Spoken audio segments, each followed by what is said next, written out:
What is up, guys? Moon here, aka Ethan Tam here for episode. Don't know what episode it is actually. I remember the last episode was either a really long episode or I divided it. I'm not really sure because I haven't edited it yet. But welcome back to Seduce Me the Otome.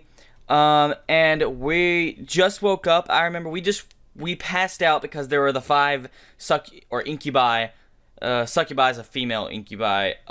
There were the 5 incubi in our new inherited house that we inherited from our grandfather, and the floor of it, and one of them kissed us, and we passed out because we figured out that incubi exist, and now we just woke up, and Damien, who is one of the incubi, is in our room, and he just asked if you're awake. Huh? Yeah, since when was he standing there? And oh, who the oh, I said, oh, the heck. And who the heck was he? A guy in my bedroom. Did we... There's no way! Sorry, I think I was saying my thoughts out loud. Why was I apologizing to a stranger who only said 2 words since I woke up? Wait, he looked eerily familiar. Then it all came back to me. Incubus. He was an incubus. He and his brothers came here for refuge, and 2 of them kissed me, and then I fainted, and that was how things came to this. Oh! He was leaning against the far wall, looking at me. My heart began to race as I thought of the endless list of possibilities this situation brought me. I hated the thought of being under an incubus's power, especially in a bedroom. Jump and protect yourself. Be calm. I'm going to jump and protect myself. I instantly jumped and grabbed a pillow, covering myself with it.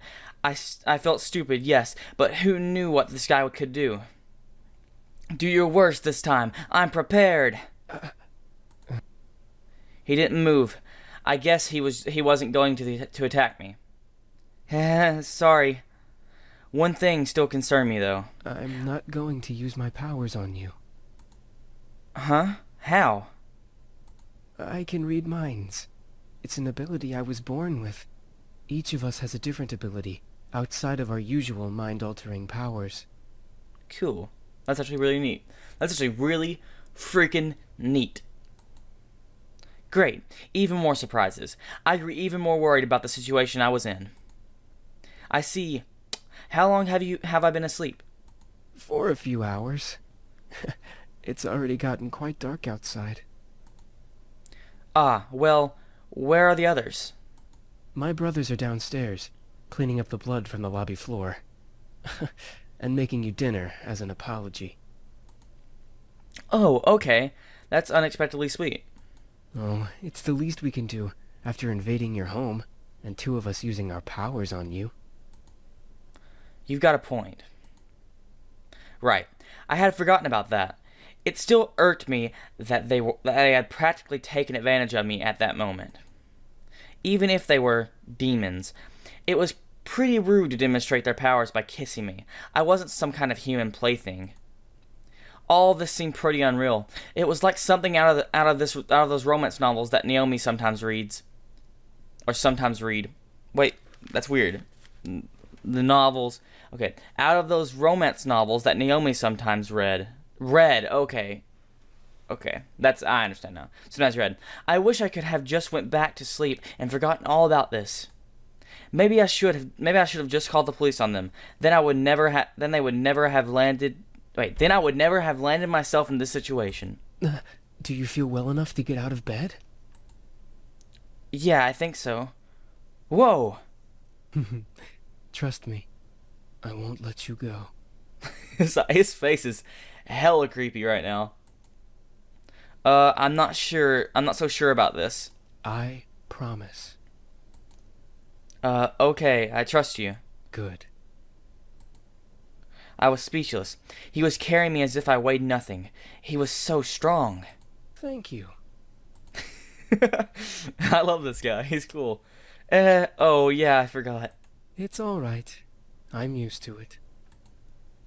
I decided to close my mouth for the time being, so that I wouldn't weird him out, or make things more awkward than they already were.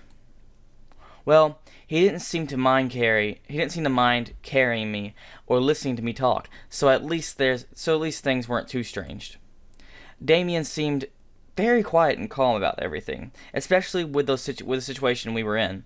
However, there was a sort of longing in his eyes when he looked at me that wasn't lustful. It was more in admiration. Once we reached the lobby, I decided that I felt well enough to walk on my own. As strong as he was, it was like he was carrying nothing. I didn't want to make him carry me anyway. Everywhere. Yeah, that would be mortifying. Thanks for carrying me, but I think I can walk by myself now. Not saying that I didn't like it. I mean, I liked it. Not in a weird way, of course. It's not like I get carried around all the time. What I'm trying to say is that it was really nice of you to do that. I started to fumble over my words again. Real smooth. It's no problem. I'll be heading to the dining room then. Alright, see you. He gently lowered me onto the ground before he walked off quietly, disappearing into the shadows of the dark lobby. Oh, hi! Hi! How's it going?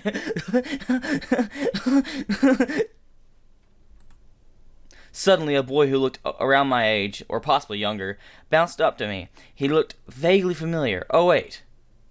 Oh, you're Matthew, right? Mm-hmm, that's me. Are you feeling any better now? We were all worried when you suddenly passed out. I'm fine. Really? Your face is kind of red. Do you feel sick?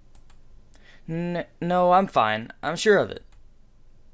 I must have been blushing when Damien was carrying me downstairs. How embarrassing. Well, if you say so. I hope Sam and Eric didn't make you upset. It's okay after all. It's okay. After all, I did hit Sam after what he did. And about Eric, I just wanted you guys to prove to me that what you were saying. I suppose incubi are real then. I wondered how exactly I got myself into this mess. First my grandfather, then a fight with my father, blowing up at Lisette, and now this. Certainly I had a knack for getting myself into sticky situations. Oh, I have an idea. He shoved his hands in my pockets with a cheery grin on his face. Wait for it. Wait for it. Is he trying to do a magic trick? Ta-da! Why does that little bunny have a knife? Is that a bunny? What is that exactly? He smiled as if to wave it off, but when he opened his eyes and saw what he was holding, his face froze in shock. Wait a second. What did I just make? This is... What he produced from his pocket was a creepy-looking doll. Ah, what is that? I'm not sure. It's actually really kind of creepy. It has a little knife. Has a little cleaver. His face paled considerably, and he dropped it onto the floor, scooting away from it frantically. Get it away from me! It might be possessed by a demon or something! But isn't he a demon himself? That's not what I wanted to make! I just wanted to surprise you with a stuffed animal or just something to cheer you up. That looks like it came straight out of a horror movie. He slumped his shoulders and looked down at his feet. It's okay. It's okay. You don't have to look so dejected. I mean, it's certainly unique. I think I'll keep it. But it looks so creepy. It's the thought that counts, right? You wanted to cheer me up, after all. I picked up the doll and looked at it closely. Sure, it looked pretty weird at first, but it could be cute if I looked at it from a certain angle. I gave him a small smile. Thanks. You're welcome. It's good to see you smiling, even though the thing I made still kind of creeps me out. Anyway, you should come with me to the dining room. We're almost finished with the food, and, well, I don't mean to brag, but we're pretty decent chefs. Sounds great. Lead the way. Something smells good. Super good. Fucking delicious. My stomach rumbled in agreement. I was starving. Oh, the girl's awake. Excuse me, or excuse you, I have a name, you know.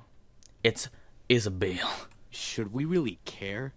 No, because you can't pronounce it. Or you can't say it because you don't have that in your dialogue. Sam, I will roast that tongue for dinner if it doesn't stop flapping in that idiotic mouth of yours. Whatever. I apologize for his attitude. Oh, that's fine. Good. I hope you'll enjoy the meal we prepared for you. Meal? For a second, my mind didn't understand what James meant. Maybe it was the dog getting to my head or distracting me. Ah, that's right. Damien and Matthew mentioned that they were making dinner as an apology. Oh, wait. You didn't have to. We insist. Besides, it's quite impossible to undo our cooking, even if you command us to. All right, well, thank you. Matthew put down the last of the plates on the table and bowed a bit exaggeratedly to me, gesturing to the table with a sweeping motion. There we go. Dinner's all served. The table was filled with various foods from an eclectic selection of cuisines. One portion of the table was filled with elegantly plated Asian foods, and another portion some yummy-looking desserts.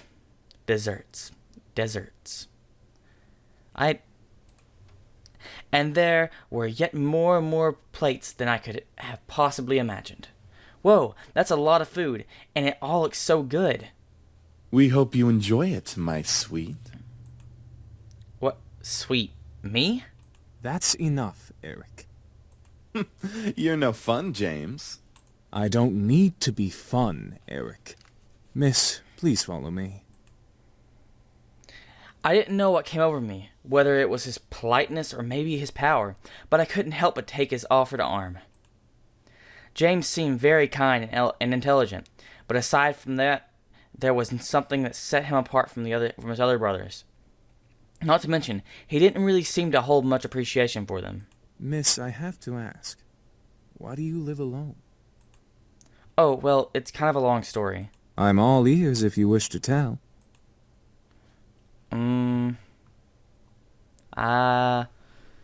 Should I tell, or... Yeah, I guess I'll tell. To put it briefly, I just moved here today. That explains the luggage you brought in when you came through the front doors. By the way, we put your belongings in the room you were sleeping in. That seems to be the master bedroom, I believe. Thanks. This house is really big. I don't think I even explored the entirety of the estate when I was a child. You lived here before? No. Truth be told, this is my grandfather's house. I used to visit him all the time, but when I was younger. May I ask why you now live in your grandfather's house? He actually passed away yesterday. It was bequeathed to me in his will. And I was sent to live here, whether I liked it or not. My condolences. It seems like you don't like the idea of living here. It's not that I don't like this house, or that I don't have fond memories of being here. It's just the implications that come with staying at this estate. It's kind of complicated to explain. How do you feel about it? I certainly wasn't expecting that question, but in a good way. It was different from what I heard the entire day at school. I appreciated the fact that he was willing to listen. I feel angry, sad, scared, and confused. It's hard picking out the different emotions that I'm feeling right now. I wish I was stronger. You don't have to be strong. What do you mean? I understand that you're going through a difficult time, so it's okay to feel those emotions. You don't have to be strong at all. Thank you. Are you all right? There seems to be a small bruise on your cheek. He caught me off guard with that comment. I thought no one would have noticed something as small as that. Oh, I'm fine. He stopped and leaned in close. A bit too close for comfort. Or maybe it was just me inspecting my face. Or maybe it was just me inspecting my face. He was really quite tall, having to bend over so much to just look me straight in the face. It was hard to look at him, especially when he was so close. After a few seconds, he straightened up and began walking again. Well, if you're having any problems, I'm always here to listen. That's really kind of you to offer that. My pleasure. Here's your seat. Let me get your chair for you, lovely lady. Well, guys, hope you guys enjoyed this video. Be sure you leave a like and subscribe if you've never been to the channel before, and I will catch you guys in the next video, or the next episode of Seduce Me. And yeah, that's the end of this one. See you guys. Bye-bye.